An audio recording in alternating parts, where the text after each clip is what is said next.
Growing up in Texas, we were just always grilling. My parents, when they got married, they got a kettle grill. And so once a week, we would have steak nights. So I just grew up like around beef, around the grill. I decided I want to go outside, fire up the grill, and have a really great meal. So today we're going to be making grilled ribeye with a charred guajillo salsa inside a delicious flaky empanada dough. I am super excited to be partnering with the beef-loving Texans to bring you this episode of Sweet Heat. If you're a regular to the show, you know how incredibly delicious and versatile beef is. We've made lasagnas, we've made enchiladas, we've made tacos. Everybody loves it, your friends and family. It's super easy to prepare, and this recipe is going to be no different. And for more information, more stories, more recipes, visit the Beef Loving Texans website linked below. So the heat from this dish is going to come from the guajillos a little bit, and then I'm actually gonna make a little bit of a fresh sort of chimichurri-like salsa to go with it at the end, and that's gonna be our dipping sauce. So that's really where the heat is gonna be. For the beef, we're actually using ribeye. Again, it's my favorite cut of beef.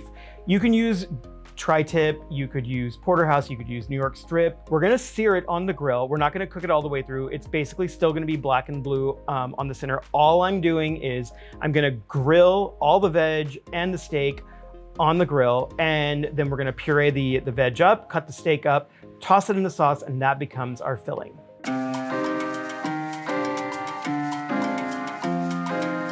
Okay, so now we're gonna make the dough. So the simplest way to do this is in the food processor. So we're gonna start by dumping in, oh, whoa. The wind is blowing the flour away. So that was 500 grams of flour, which is 4 cups. And then I've got 2 teaspoons of paprika. And I'm gonna throw in 2 teaspoons of kosher salt. Okay. And then I'm just gonna pulse this to combine.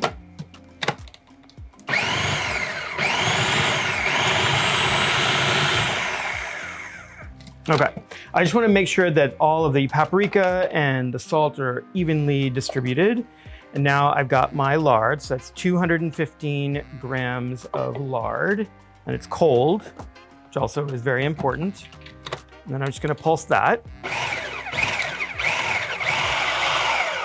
Okay, and now it's gonna look like kind of wet sand, and that's exactly what you want. So whenever I make pie crust, I always use about 50% water, 50% some kind of spirit. Today, because we're doing empanadas, because we're in Mexico, and because there's chilies in here, I'm gonna actually use tequila. This is completely optional. I am gonna get a little bit of the agave flavor in there, but the reason why I'm doing this is because water creates gluten, and gluten is the enemy of pastry. That gluten will make your pastry really, really tough. Alcohol actually burns off, and so the alcohol acts like water in the beginning, so it'll help you roll things out, but during the baking process, it will burn itself away, and so you're left with really crispy, flaky pie crust. So I've got a 1/4 cup each water and tequila. And then now I'm just going to pulse these in.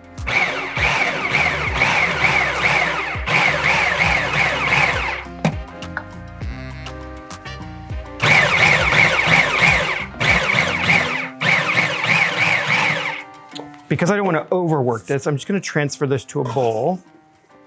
And you don't need to knead. All that I'm doing is just grabbing this and working it until it all comes together. Just basically with your fist, just pull it together like that. All we want it to do is make sure that everything holds its shape. If it looks really, really dry, you can add another little bit of water. I would start at maybe a teaspoon or 2, and then I'm just gonna break it up and flatten it out. So basically you just break it in half and then press down.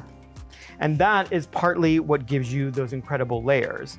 And so you see when I break it in half again, you'll see all the formation of those layers. And basically it's just flour and fat and flour and fat and flour and fat. That's what's gonna give us those beautiful layers. So I'm gonna let this chill probably overnight, but luckily I made one yesterday, so we can keep going.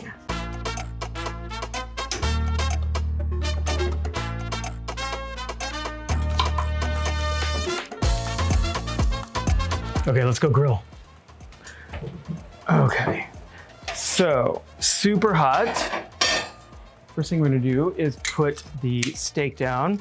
So I have a sear section in this area, which basically means there's a concentration of burners, and that's what I want, because I want this to sit there on super, super hot grate. So this is like full blast. All I'm doing is looking to get some color. I'm also gonna throw down my tomatoes.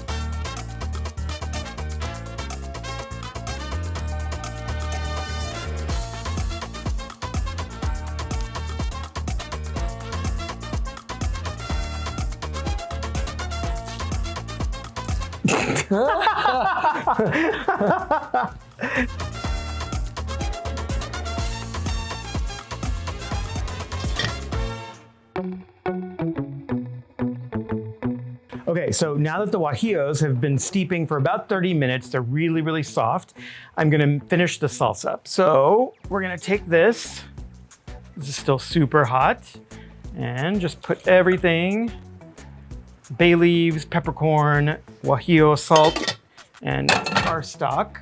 And we're gonna throw in our peeled charred garlic, the onion, which I cut in half, and random little bits of onion, and then the 3 charred tomatoes.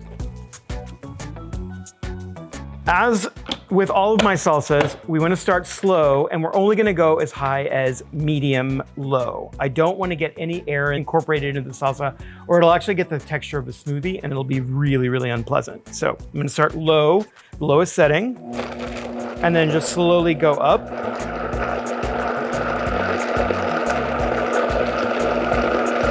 That's looking very good. I'm going to give this a little taste. Oof, wow, that's so good. I'm gonna give it a little bit more salt. I'm gonna give it another little whizzy whiz.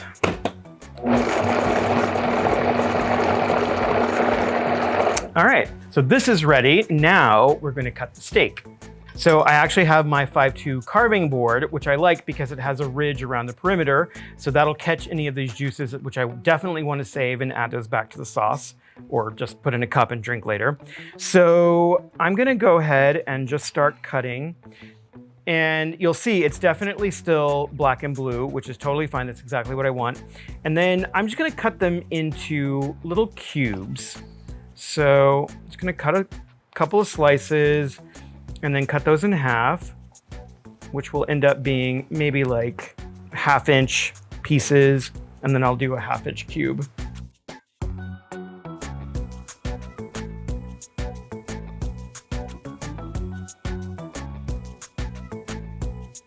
Okay, so that is all of my beef cut. And because I had a really nice resting time, I didn't actually have any juices that ran. So that's totally great. So now all we have to do is pour our salsa over the steak. Just give it a little helping hand. It's like, it'll actually thicken up as it sits. So the one nice thing about using the guajillo is they absorb a lot of moisture. So it's gonna be great, not only as a sauce for the steak, but also as it cooks, it's not gonna run out everywhere. That guajillo is gonna hold on to the juices in the tomatoes and also the juices in the steak. Look at this, oh my God. I'm gonna go ahead and chill it overnight. You don't have to go full overnight, you can go 3 hours, but overnight is best. And as it chills, all the flavors are gonna come together. So you're gonna have the incredible beef juices melding with the guajillo and the tomato juices, and it's gonna create this incredibly delicious filling. I happen to have some dough that I made yesterday. It's very cold. I'm actually going to cut this in half. It'll make things easier, and I can keep this half cold while I roll out the other one. Let me just throw that in the freezer. Okay, so now I'm going to flour this board. I have a piece of parchment paper down that's just gonna help me with the rolling process. And I have my favorite tool for rolling out pie dough. I have my 5-2 rolling pin with the silicone bands. So these are the 1/8 of an inch bands. I want this pie dough really thin. And it's going to, as it bakes, it'll puff up ever so slightly.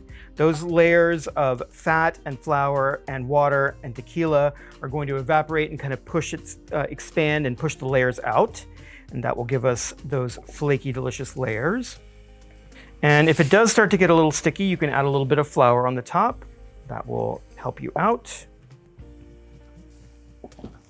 And I am nearly there. Still a little bit of sticking right here. The dough is not going any further out, so that means I'm done. Now for cutting, I have like this amazing 4-inch cutter because it's football season, and what could be more Texan than football? And it's really nice to have little steak empanadas around for all your friends to eat while you're watching the game. If you don't have a 4-inch cutter, you can use a bowl and just trace around. So I'm just going to punch out a couple of rounds, and I'm gonna try and get, I'll probably be able to get 3 in here. There. All right. Got 3 rounds, and we'll just move those to my parchment-lined baking sheet. Because they're getting a little soft, I'm gonna throw them in the freezer, and then we'll be ready to fill.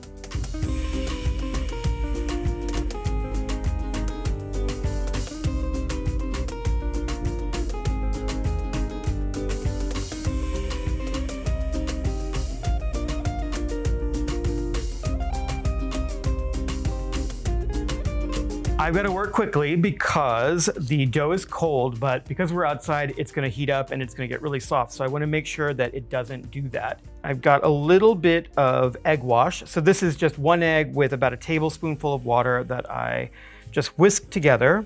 And now you just want to go around the edge of the dough. This is going to be your glue to make sure that everything sticks nicely. And then it doesn't seem like a lot, but it actually works really well in a 4-inch empanada. So we've got a tablespoon of our filling that's cold, and then the queso fresco, which is right there.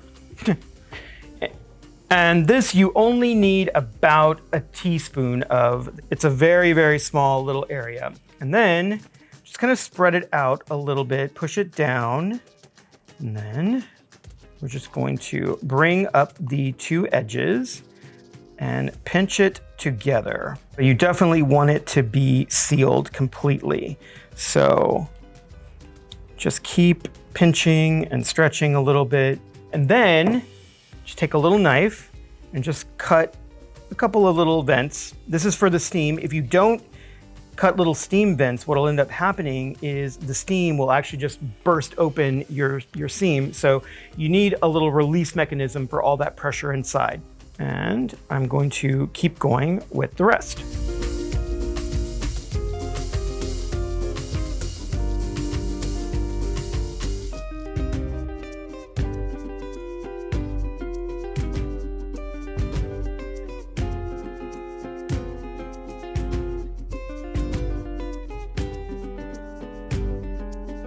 Okay, so the empanadas have been egg washed. I've got the steam holes poked. They go into the oven or grill in this case.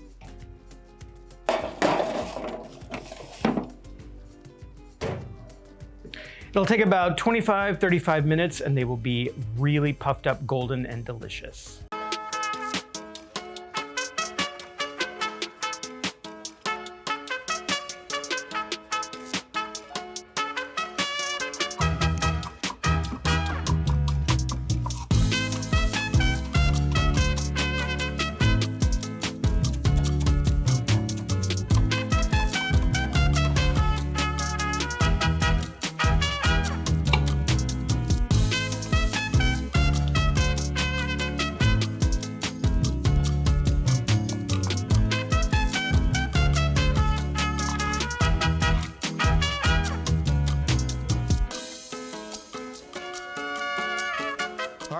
So I have to wait for about 15, 20 minutes to get these cooled, but I'm gonna reset everything because I can't wait and I'm super hungry. I've got a plate full of really amazingly delicious, also spicy beef empanadas, but not just beef, ribeye. Ribeye is the best. Oh, can't wait to get in here. Also, can we just talk about the layers in this crust? Like, just look at that. And we're ready to go in. Oh my God. It's so tender. Everything's just come together. I feel like I can taste the chilies and the spices inside the meat, and then you get those flaky layers, and there's like a slight sweetness in the pastry. The beef is totally the star of this dish. I actually forgot my little dipping sauce. Good thing I have the other half.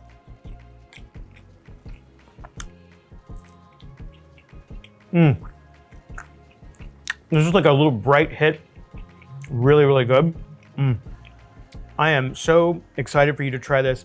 And lots of thanks and gratitude to the beef-loving Texans for sponsoring this episode and making this delicious ribeye empanada possible. And as always, if you like me, if you like this recipe, if you like Choco and you want to see more, make sure you hit like and subscribe, and you will be notified as soon as there's another Sweet Heat episode.